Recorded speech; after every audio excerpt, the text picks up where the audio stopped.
आगामी निवडणुकीच्या पार्श्वभूमीवरती आता पक्षांकडून वेळोवेळी युतीचे संकेत हे देण्यात येत आहे। दोन पक्षांमध्ये युती होत असल्याने अनेक इच्छुक उमेदवारांचा पत्ता हा कट होणार असल्याचं समोर येत आहे। दरम्यान मनसे आणि शिवसेना उभाटा गटाची युती नाशकात होणार असल्याचं समोर आलं असून मनसेचे इच्छुक उमेदवार प्रभाग क्रमांक 11 मधील विजय अहिरे यांनी एक फेसबुक पोस्ट शिवसेनेचे उभाटा गटाचे नेते वसंत गीते यांच्या नावाने पोस्ट केली आहे। दरम्यान या फेसबुक पोस्टमध्ये विजय अहिरे हे मनसेचे इच्छुक उमेदवार यांनी मला जर तिकीट नाही मिळालं तर मी वसंत भाऊ गीते यांच्या घरासमोर रॉकेल टाकून आत्मदहन करेल, कारण यांच्यामुळेच आधी आता मला अडचण झालेली आहे अशी फेसबुक पोस्ट करत ती फेसबुक पोस्ट यांनी फेसबुकवर अपलोड केली आहे।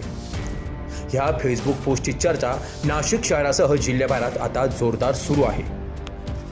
तुषार ढेपले, अटल न्यूज, सातपूर।